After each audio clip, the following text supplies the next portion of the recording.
warahmatullahi wabarakatuh. Waalaikumsalam warahmatullahi wabarakatuh. Yang terhormat adalah Ibu Sylvia Menesta Rahman selaku dosen mata ini dan teman-teman yang saya banggakan. Berdirinya kita di sini yaitu untuk memaparkan sebuah materi tentang psikologi pada masa menopause. Saya sendiri sebagai moderator, Dede Imelda dengan NIM 1530220240084 dan rekan saya yaitu Sisi dan Hidayati dengan NIM 1530220230008. untuk materi, Cici dipersilakan. Pertama-tama saya akan menjelaskan tentang psikologi pada masa menopause. Yang dilatar belakangi, masa menopause merupakan fase hidup wanita di mana menstruasi berhenti secara permanen akibat menurunnya fungsi ovarium dan kadar hormon estrogen serta progesteron. Perubahan hormonal ini tidak hanya berdampak secara fisik, tetapi juga memunculkan rangkaian perubahan psikologis yang signifikan. Sebagai contoh, penelitian menunjukkan bahwa gejala kecemasan dan depresi meningkat selama transisi menopause dibandingkan dengan masa pra-menopause. Untuk pengertian sendiri, menopause didefinisikan sebagai berhentinya menstruasi secara permanen setelah wanita mengalami amenore selama 12 bulan berturut-turut yang bukan disebabkan oleh kondisi medis lainnya. Proses biologis utama yang terjadi antara lain penurunan drastis kadar estrogen termasuk 17 estradiol, penurunan progesteron serta peningkatan hormon gonadotropin seperti FHS, FSH dan LH sebagai respon terhadap kegagalan ovarium menghasilkan hormon seks. Penurunan hormon ini berdampak langsung pada berbagai jaringan tubuh yang memiliki reseptor estrogen, misalnya tulang, kulit, sistem kardiovaskular, otak, serta sistem urogenital, serta estrogen sebelumnya berfungsi sebagai hormon pelindung dan pengatur banyak proses fisiologis. Nah, selain itu, selama fase transisi menopause ini atau perimenopause terjadi fluktuasi hormon yang signifikan atau siklus menstruasi menjadi tidak teratur. Ovulasi bisa berhenti mulai dari kadar hormon bisa naik turun sebelum akhirnya mencapai keadaan stabil rendah. Ketika kadar estrogen ini menurun, fungsi neurotransmitter ini terganggu sehingga wanita menjadi lebih rentan mengalami perubahan mood, depresi, iritabilitas, dan gangguan kognitif yang sering disebut sebagai brain fog. Progesteron ini juga memiliki peran psikologis yang penting melalui metabolismenya, terutama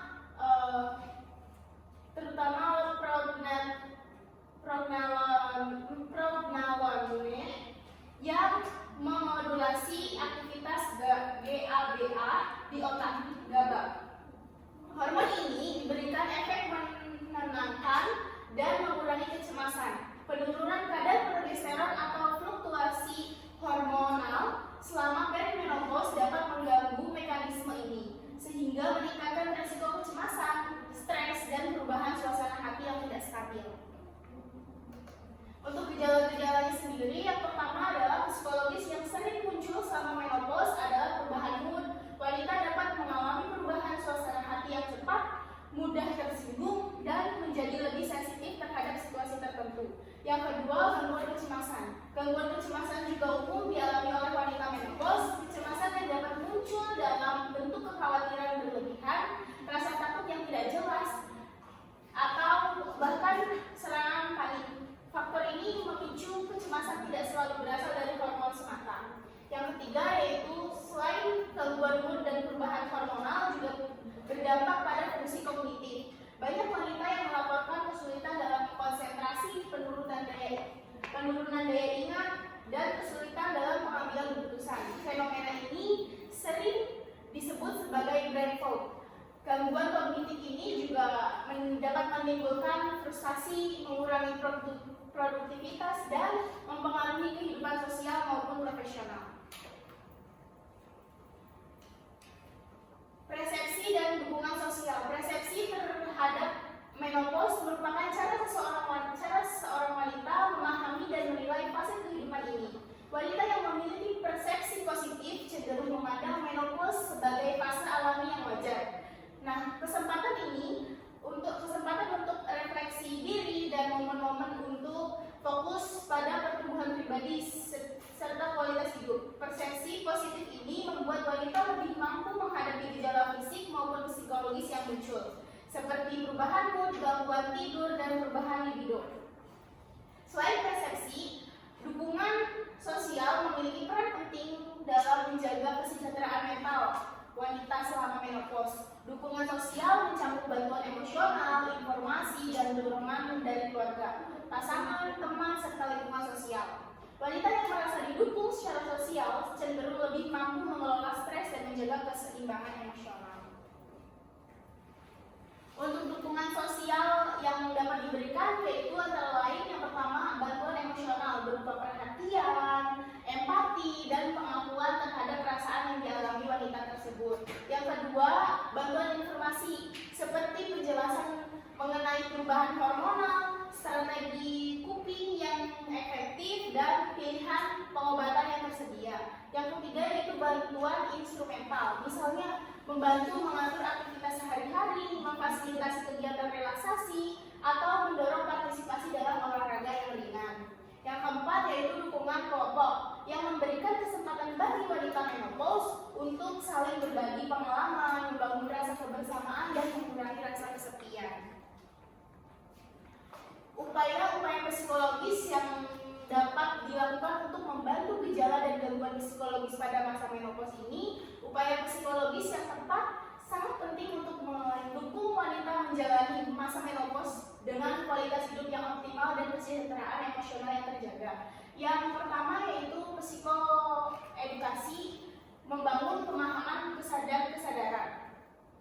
Membangun pemahaman dan kesadaran ini adalah langkah pertama dalam menangani gejala psikologis menopause adalah psikoedukasi. Psikoedukasi ini kan bertujuan memberikan pemahaman tentang perubahan hormonal, proses biologis menopause, serta gejala psikologis yang mungkin muncul. Nah, yang kedua yaitu terapi relaksasi.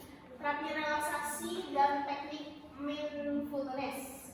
Nah, gangguan kecemasan dan stres atau bisa menjalar ke insomnia sering muncul pada wanita menopause akibat fluktuasi hormon. Nah, terapi relaksasi ini menjadi salah satu pendekatan yang efektif untuk mengurangi dampak psikologis tersebut. Teknik relaksasinya dapat berupa latihan pernapasan dalam, meditasi dan mindfulness, yoga, senam ringan, dan progressive muscular relaxation. Nah, yang ketiga, konseling psikologis. Konseling psikologis atau pendekatan individual dan kelompok. Nah, konseling psikologis ini adalah intervensi penting bagi wanita yang mengalami gangguan psikologis berat selama menopause, seperti depresi berat atau kecemasan yang mengganggu aktivitas sehari-hari. Konselingnya itu dapat dilakukan secara individu, mungkin pendekatan personal yang sesuai dengan kondisi psikologis yang mengalami dari kehidupan wanita masing-masing. Dan kelompok ini bisa diberikan dalam kesempatan berbagi pengalaman, mendapat dukungan sosial, dan belajar coping strategi dari wanita lain yang menghadapi kondisi yang serupa. Nah, yang keempat yaitu dukungan sosial dan keluarga. Dukungan sosial dan keluarga, dan yang kelima adalah strategi coping adaptif dan gaya hidup sehat. Penerapan strategi coping adaptif ini membantu wanita menghadapi gejala psikologis menopause secara lebih efektif. Strategi ini mencakup dengan olahraga rutin, pola tidur yang teratur, kegiatan sosial dan hobi, dan pola makan sehat. Nah, terapi kognitif selanjutnya adalah terapi kognitif atau perilaku CBT. CBT ini merupakan intervensi psikologis yang terbukti efektif untuk mengatasi depresi, kecemasan, dan stres selama menopause. Melalui CBT ini, wanita-wanita menopause ini belajar mengenali pikiran-pikiran negatif dan irasional yang memicu gangguan emosional, mengubah pola pikir tersebut menjadi lebih realistis dan adaptif, dan mengembangkan strategi konkret untuk menghadapi situasi yang menimbulkan stres. Nah, Nah, yang selanjutnya adalah pendekatan psikologis positif. Pendekatan psikologis positif ini fokus pada penguatan sisi positif diri, penghargaan terhadap kemampuan pribadi, rasa syukur, dan pengalaman yang bermakna. Nah, selanjutnya adalah integrasi dukungan medis dan psikologis. Bagi sebagian wanita, gejala psikologis yang berat dapat dipengaruhi oleh fluktuasi hormonal yang signifikan. Oleh karena itu, kombinasi antara intervensi psikologis dan dukungan medis menjadi sangat penting. Nah, yang terakhir yaitu strategi praktis yang dapat dilakukan oleh wanita. Strategi praktis ini, beberapa strategi yang diterapkan yaitu mengikuti grup dukungan menopause untuk berbagai pengalaman dan strategi kuping. Yang kedua, melakukan latihan relaksasi rutin 15-30 menit setiap hari, menjaga rutinitas tidur yang baik dengan jadwal tidur yang teratur dan teknik relaksasi. Dan yang selanjutnya menjalankan olahraga rutin untuk meningkatkan energi, mood, dan kualitas tidur. Next. Untuk strategi pencegahan dan penanganan masa menopause ini kan merupakan fase penting dalam kehidupan wanita yang menandai berakhirnya kemampuan reproduksi akibat berhentinya fungsi ovarium dan penurunan gratis kadar hormon estrogen dan progesteron. Untuk pencegahan dan penanganannya sendiri, yang pertama edukasi dan pemahaman diri. Salah satu langkah paling penting yang dalam pencegahan adalah edukasi yang memadai mengenai menopause. Nah, yang kedua, deteksi dan penanganan dini gejala psikologis. Gejala psikologis menopause ini seperti kecemasan, depresi, mudah tersinggung, dan perubahan suasana hati yang cepat dapat mempengaruhi kualitas hidup yang tidak segera ditangani. Penanganan dini yang meliputi beberapa pendekatan yaitu tadi psikoedukasi, konseling psikologis, terapi relaksasi, dan partisipasi dalam kelompok dukungan. Nah, yang selanjutnya itu pencegahan risiko kesehatan fisik. Untuk mencegah risiko kesehatan fisik yaitu melalui nutrisi yang tepat, olahraga yang rutin, dan pemeriksaan kesehatan secara berkala. Yang keempat yaitu dukungan sosial dan lingkungan. Lingkungan sosial yang mendukung sangat penting untuk strategi pencegahan dan penanganan ini. Dukungan dari pasangan, keluarga, teman, dan komunitas itu dapat memberikan dorongan emosional serta informasi untuk dan bantuan-bantuan praktis. Nah, selanjutnya pengembangan strategi dan kuping adaptif. Wanita menopause yang mampu menerapkan strategi kuping adaptif ini cenderung lebih sukses menghadapi perubahan psikologis dan fisik. Strategi kuping adaptif ini meliputi menetapkan rutinitas harian, melibatkan diri dalam hobi, menggunakan teknik relaksasi, dan mencari kelompok dukungan. Nah, selanjutnya pemantauan dan evaluasi berkala. Lalu yang terakhir, integrasi pendekatan holistik. Integrasi pendekatan holistik ini menggabungkan antara edukasi, intervensi psikologis, dukungan sosial, gaya hidup sehat, dan pemantauan rutin yang menjadi strategi paling efektif untuk meningkatkan kualitas hidup wanita menopause. Nah, untuk kesimpulannya sendiri, masa menopause ini merupakan fase alami dalam kehidupan setiap wanita yang ditandai dengan berakhirnya siklus menstruasi dan terjadinya perubahan hormonal yang signifikan. Perubahan tersebut tidak hanya mempengaruhi kondisi fisik, tetapi juga berdampak besar terhadap aspek psikologis dan emosional. Banyak wanita yang mengalami perasaan cemas, mudah marah, depresi, hingga penurunan kepercayaan diri akibat perubahan tersebut. Dari sisi psikologis, yang penting bagi wanita untuk memahami bahwa menopause bukanlah akhir dari masa produktif, melainkan sebuah fase transisi menuju kematangan emosional dan spiritual. Dukungan dari keluarga, pasangan, serta lingkungan sosial memiliki peran penting dalam membantu wanita beradaptasi dan menjaga keseimbangan mental. Dari penjelasan saya ini, apakah ada yang ditanyakan teman-teman? Bertanya, kalau menopause itu kan biasanya si perempuan itu kan ngerasa kalau dia tuh udah nggak minat dalam melakukan hubungan seksual kan, dan biasanya kalau melakukan hubungan seksual itu badan itu ngerasa sakit juga bagi mereka yang udah ada di masa menopause tersebut. Tapi kan laki-laki itu kan tetap merasa ingin misal suaminya itu kan biasanya bikin tertekan kepada si perempuan tersebut yang sudah merasa udah menopause gitu kan. Bagaimana cara kita, peran bidan kita nih untuk konseling terhadap psikologis perempuan tersebut dan psikologis dan konseling ke suaminya juga itu gimana? Oke, terima kasih pertanyaan nih. Pos dulu. Izin bertanya. Iya. Boleh.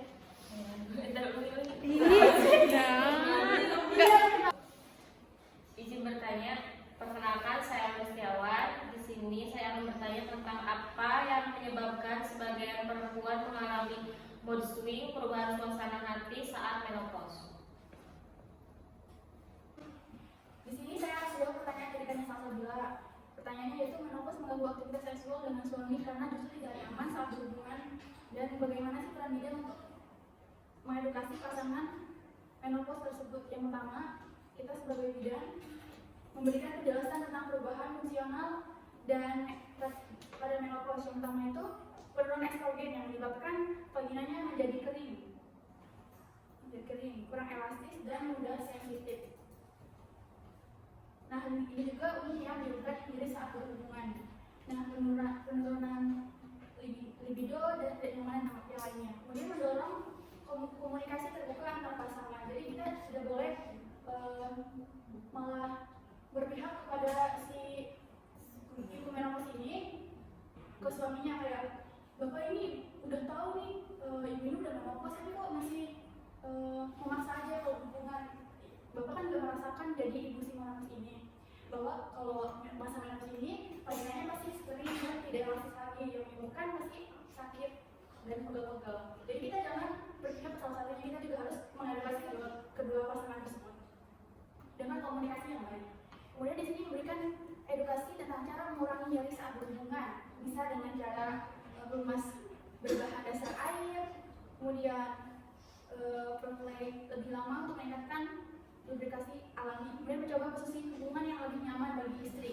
Kan kalau orang dewasa melakukan hubungan seksual itu masih sama-sama bergairah. Kalau masa menopause kan karena vagina udah kering dan hormon juga banyak yang turun, jadi pas melakukan hubungan seksual itu harus memiliki posisi yang lebih nyaman untuk menopause-nya. Kemudian memberikan hasil psikologis dasar. Yang pertama bisa menenangkan istri bahwa perubahan libido atau rasa sakit bukan berarti ia bermasalah. Jadi kita sebagai bidan edukasi ke pasangan yang laki untuk menenangkan si istrinya bahwa perubahan yang ada dalam diri itu bukan masalah, karena emang sudah menopause. Kemudian memberikan pemahaman pada suami agar lebih sabar, kemudian berempati dan tidak menekan istri. Jadi misal si ibu menopause ini emang benar-benar lagi capek ataupun ya pokoknya intinya capek, jadi si suaminya ini jangan selalu menekan istrinya, saya lagi mau gini, terus si ibu menopause kayak aku lagi capek. Nah, jangan malah dijadikan sebuah masalah sehingga bertengkar. Kita harus sabar untuk meyakinkan bahwa memberi pemahaman bahwa saat berhubungan itu tidak harus tidak ada paksaan, ya tidak harus memaksa, nanti bakal kesukaan. Kemudian mengajarkan perawatan kesehatan reproduksi pada menopause seperti senam, kagel, kemudian juga kebersihan area genital, kemudian nutrisi yang mendukung kesehatan organ intim seperti vitamin E, omega 3 dan lain-lain. Terima kasih kepada semuanya. Terima kasih. Maaf, izin menambahkan. Menurut saya, saran dari saya saat konseling kepada ibu dan bapak itu tidak boleh memojokkan salah satu. Emang benar kita tuh harus pro kepada ibu, gitu ya, tapi tidak boleh untuk memojokkan seperti tadi kan yang dikatakan bapak tuh harus tahu, harus ngeh gitu ya. Si ibu teh kan menopause, nah jangan dipaksa. Nah lebih baik kalau misalnya mau kasih konsultasi kepada si ibu atau dari si bapak gitu ya, lebih baik ngasih tahunya tuh bahwa ibu teh sekarang udah saatnya atau waktunya menopause. Mungkin ada bukan kegagalan ya, lebih ke kayak problem saat berhubungan badan. Nah ada alternatif nih Pak, supaya saat berhubungan badan bapak pun tidak dirugikan dan ibu pun tidak merasa tersakiti atau dipojokkan. Nah kita dikasih solusi dulu supaya agak sakit tuh apa. Jadi kan kalau hubungan seks itu suatu hal atau yang tidak bisa ditolak ya, itu kan hak saling sendiri, jadi kemauan sendiri. Nah itu tuh tidak bisa kita pun, oh si ibu tuh sakit saat melakukan hubungan seks, jadi si bapak tuh harus ngerti dong, kan nggak bisa kayak gitu.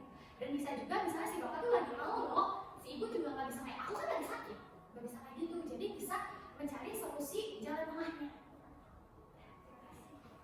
Terima kasih Siska.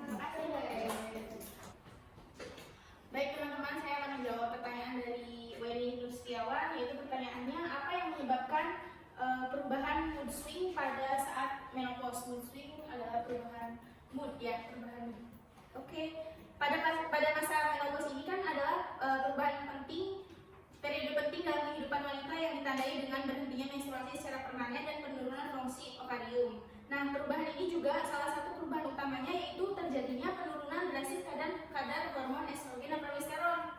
Nah, hormon-hormon ini tidak hanya berperan dalam fungsi reproduksi, tetapi juga memiliki peran penting dalam regulasi psikologis dan kognitif wanita. Estrogen misalnya berfungsi sebagai neuromodulator yang mempengaruhi berbagai sistem neurotransmitter termasuk serotonin dan dopamin yang sangat terkait dengan suasana hati, kecemasan, dan fungsi kognitif. Seperti kadar estrogen menurun, fungsi neurotransmitter ini kan terganggu ya, sehingga wanita menjadi lebih rentan mengalami perubahan mood, depresi, iritabilitas, dan gangguan kognitif yang sering disebut dengan brain fog. Nah, progesteron juga memiliki peran psikologis yang penting melalui metabolisme, terutama allopregnanolone yang memodulasi aktivitas GABA ya pada otak. Hormon ini memberikan efek menenangkan dan mengurangi kecemasan. Dan penurunan kadar progesteron atau fluktuasi hormonal selama menopause ini dapat mengganggu mekanisme sehingga meningkatkan resiko kecemasan, stres, dan perubahan suasana hati yang tidak stabil. Jadi untuk perubahan ya mood swing pada saat menopause ini tuh disebabkan dari turunnya kadar hormonal. Nah, selain gangguan mood itu, perubahan hormonal juga menjadi dampak fungsi kognitif juga. Banyak wanita yang melaporkan kesulitan untuk berkonsentrasi, penurunan daya ingat, dan kesulitan dalam mengambil keputusan seperti itu. Jadi untuk mood swing ini disebabkan dari perubahan hormonal ini. Ada sanggahan atau cukup? 1, 2, 3. Baik teman-teman, untuk